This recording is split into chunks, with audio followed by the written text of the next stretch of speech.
Today we're talking about survival guns and the type of guns you need to have to be able to protect your family long term in a true crap at the fan scenario. How's it going, guys, and welcome to another episode of Coffee Talk. My name is Chad and this is the Hopeful Homestead. You're out here right now at my little campsite that I built next to my tiny cabin on wheels that I've parked out here on the 21-acre piece of property that my family's calling Hopeful Homestead, that we're going to be building our forever home on here over the next 12 months and hopefully living out here very soon.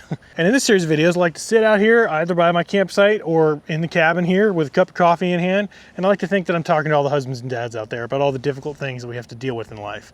And as many times as many of you know, we talk about firearms a lot, and that's the subject for today. We're talking about survival guns. What kind of guns, in my opinion, work best for a practical, cost-effective, and realistic survival guns loadout. Now, there's many different directions you could go with this. A lot of different, philosophies, different types of calibers and everything. And yeah, I'm sure there's plenty of other options out there that could work as well. This is not really a one-size-fits-all scenario. For me, if you haven't seen, I've talked a lot in previous videos about why I love 22 long rifle as a true crap at the fan, long-term survival caliber ammunition. I think it's the most practical type of ammunition to stock up on in a actual real manner, not just putting a couple thousand rounds on the shelf, but actually stocking up serious amounts of ammunition. I made a whole video about how I have an aspiration of trying to stock up 1 million rounds of 22 long rifle over the span of my lifetime. And 22 long rifle is the only type of ammo that you can actually even aspire to do anything like that with, because it's so cost effective and still a very deadly round. It's still the deadliest round in the history of bullets. It's killed more than any other type of caliber out there, because with the right shot placement, it doesn't matter if it's a 22 or a 45 or anything in between. As the old adage goes, a 22 to the forehead is more deadly than a 45 to the hand. So if you load yourself out with a bunch of cost-effective 22 caliber firearms and then have thousands and thousands of rounds of 22 ready at your disposal, you will be prepared in a true long-term crap at the fan scenario where the world's collapsing, where supply chains are drying up, and you're stuck trying to defend your family and feed your family. And now, without any further ado, we're going to run through the list of 4 guns I have. I'm not speaking necessarily about these specific guns and models. I'm talking about the type of guns that they are. Even a couple of guns that I don't have yet that I would like to add to this collection that I think would round out the perfect, true 22 caliber long-term survival loadout. Let me set this cup of coffee down. And I'm going to start with the pistols. The first go-to that I think you should have is obviously some sort of a semi-auto pistol that's chambered in 22 long rifle. I personally love the Ruger Mark IV. I think that it is an incredibly reliable pistol that is proven to be excellent for me. I've shot thousands of rounds with this thing and I've never had any problems with it. Your sidearm that'll be your trusty sidearm through an end of the world scenario needs to be something that's semi-auto that you can rely on, that can actually defend yourself with. This isn't necessarily something I'm trying to hunt with or feed my family with. This is something that I'm keeping on my hip, that when I go out, I can make sure that I have a way of quickly defending myself or defending my family. And being able to being that this is a fairly heavy gun, it has no recoil with 22 long rifle, and you can put 10 rounds on target with pinpoint accuracy in an instant. And I don't care what anyone says, 10 rounds of 22 long rifle, especially a hot load of it that's as good of a quality round as you can find, where you're shooting 10 of those rounds off in rapid fire fashion, to where maybe 6, 7, or 8 of those are making contact with the torso and head of a target. That's no one's surviving that. No two-legged threat is surviving that. So that's why I think that a good quality semi-auto full-size handgun pistol that has mag capability where you can swap mags out quickly and has a long enough barrel with a big enough sight radius to actually be able to shoot accurately and rely on it in a pinch. And in a true end of the world scenario, you're not worrying about concealing versus open carry. You're just carrying what works. And so get a nice big holster, keep this on your hip, and you can rely on this thing in a pinch. But in a true long-term scenario, guns like this that rely on the gases and to be able to actuate the action and to be able to move that bolt, these will get, while I love this model because it's easy to take apart and clean, eventually, you'll run out of gun oil. You'll run out of cleaning materials if there's no supply chains. So eventually this is going to get gunked up, and it's eventually probably going to fail at some point and become difficult to fire, depending on how many rounds you're putting through it long term. So in my opinion, as a backup, long-term backup to your semi-auto pistol, you need to have a single action revolver, not a double action. I think you should have because you're already having a semi-auto pistol as your main choice of firearm on your hip, having a 22 long rifle caliber single action revolver, and all these guns are fully empty, no rounds in them. I've pre-cleared all of these guns, so you don't have to worry about that. A single action revolver, this is a Heritage Rough Rider. This is a cheap little gun. I'm gonna probably upgrade, I'm gonna keep this because this is fun to blink with. I'm gonna probably upgrade to maybe a Ruger Super Wrangler or something where I have the ability to have 22 mag and 22 long rifle cylinders in a more beefed up, more reliable platform that has a transfer bar so that I can actually carry 6 rounds in it safely. But still, the premise here being that a single action revolver should be your backup to your semi-auto pistol on your hip, because this obviously is still very capable of being something you can defend yourself with. And long term, the simplicity of a single action revolver, there's not a lot going on in the action to actually fully actuate that process of turning the cylinder, pulling the hammer, setting the hammer down with the trigger. There's a few springs and a few mechanics going on the inside of this gun that make it a very reliable platform that, especially a good quality version of this, would last for decades and decades without failure, and without really needing to clean it that much. It's very easy to take the cylinder out of these and clean them very easily with just wiping them down with a rag. So because it's a single action revolver, you're not relying on the gases of the round to be able to actuate anything. So that's not gunking up and dirtying any part of the action more than it needs to. So if you regularly keep this clean by just wiping it down with a rag, and it's just using a little bit of gun oil here and there for that, you can keep one of these single action revolvers running for decades with no problem. That's why there's still plenty of those original Colt 45 Colt revolvers from the 1860s, 1870s that are still trucking and still firing nowadays. My local gun shop in town has a 1873 original Colt single action Army, and it still fires, and it costs $4,000, and I'm really tempted to buy that thing at some point one day, but I don't have $4,000 to throw at a revolver, that's for sure. The premise being that there's a reason that single action revolvers have been around for literally centuries at this point and can still shoot, because they're simple in how they're designed, and they will just continue to work with very little maintenance, which in a true long-term crap at the fan scenario is obviously imperative. Having a gun that will last the test of time and be able to be relied upon for personal safety and protection, so that once your semi-auto pistol gets gunked up and finally stops working, you've got this thing waiting in the wings to be able to come through as your main sidearm. Moving on to the rifles. Whew, it is cold in South Florida today. We're actually going to be seeing some temperatures in the 20s, the mid-20s here over the weekend, which is just unheard of for South Florida. But I'll take it because it's usually pretty dang hot here, and it's nice to be able to sit outside and not be sweating, so I'll take it. Moving on to your rifles. This one is probably not too much of a surprise. It's the Ruger 1022. Pretty much the most proven platform for a 22 long rifle that has ever existed. These things are absolutely bulletproof, tried and true. Their actions, the triggers, everything are just so reliable.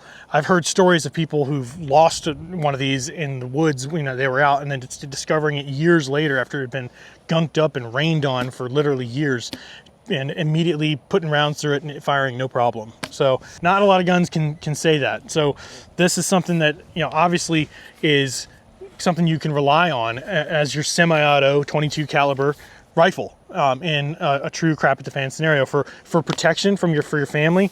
Obviously you can have the standard 10 round drum mags in here, or you can have 15 or 25 round mags, or you can have those, the double mags where you have the 25 on each side that you flip around, so you can have 50 rounds at your disposal, or you can get one of the aftermarket drums that holds like 100 rounds.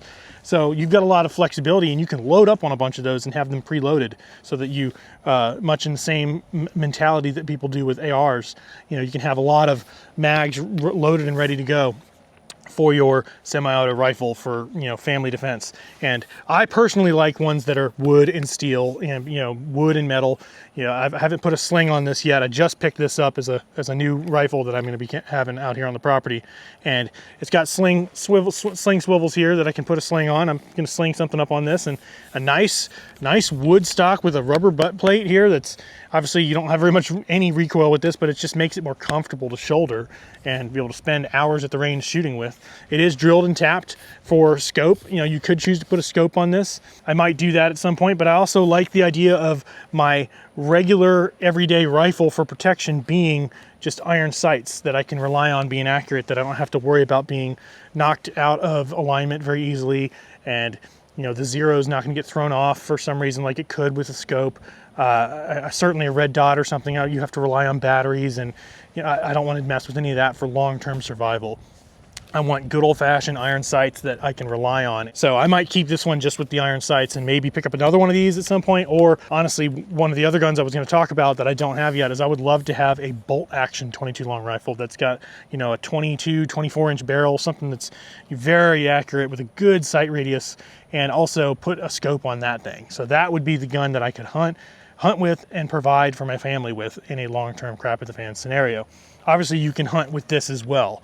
And being that you're trying to hunt with 22 long rifle, you might need to be able to put, you know, several rounds of 22 into your game you're trying to capture, you know, in order to be able to take it and be able to get it to actually fall down.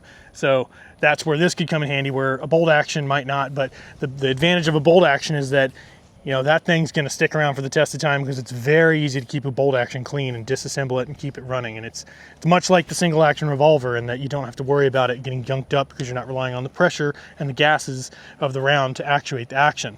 But, you know, I do think you need to have a good quality semi-auto rifle for personal defense, mainly in your home, and also for being able to have as an option for hunting. And that's where I think the Ruger 1022 is the obvious choice when it comes to 22 caliber rifles, the obvious choice for a semi-auto rifle. And moving on, you're probably going to guess where I'm going to go with the rifle after seeing the direction I went with the pistols. But in order to have some backup to your semi-auto that eventually will get gunked up over time, you've got to have some sort of single shot, you know, type of rifle that as backup. And that's where I think a lever gun comes in handy, because once again, it's not relying on the gases of the round to actuate any part of the action. Your hand is doing that. You can see you got no ammo in here. Your hand is bringing that round from the ammo tube up into the chamber, and you're firing it just like a single action revolver with the hammer by setting the hammer down with the trigger. So it's, you know, the same premise in that this will be your long-term backup. This is just a Rossi Rio Bravo that's a cheap little 22, you know, it's very accurate and I do enjoy shooting it, but I'll probably get a much nicer, maybe a Henry or something at some point, to be my true 22 caliber lever action as my backup rifle to my Ruger 1022 as my semi-auto rifle. You know, you could hunt with this, you know, you could defend your family with this. You know, this would absolutely still do the job from a perspective of having a 22 caliber rifle around. And these are really cheap. If you went with the cheap route, you could load up on several of these. And, you know, I could probably have 10 of these things for not maybe, you know, well under $2,000, have 10 of these things ready to go, just sitting in a storage room somewhere. So for the mentality of long-term survival, when you don't have the ability to buy any more firearms or buy any more ammunition, you got to be thinking about stuff that you can have duplicates of for cheap and have stuff that will last a long time. So that's where something like a good old-fashioned lever gun, chambered in 22 long rifle, will come in handy. Set down this rifle and grab my cup of coffee. And that brings me to my final guns I was going to mention, was going to be that bolt action. Having a nice, you know, very long, you know, 22, 24-inch barrel stainless bolt action. I'm saving up. I think I'm going to pick up a Ruger American Rimfire Talo edition. Talo, I don't know how you pronounce it.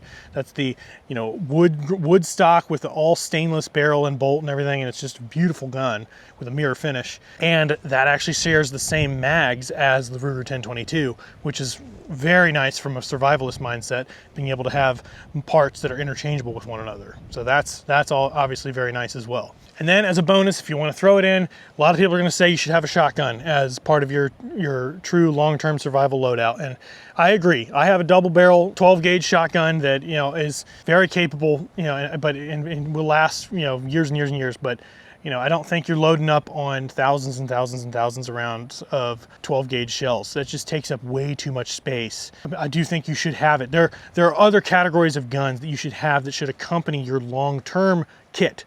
All these 22 caliber guns are my long-term kit that I know will be with me and will continue to work, and I'll have ammo for long-term, talking 10, 20, 30, 40 years down the road.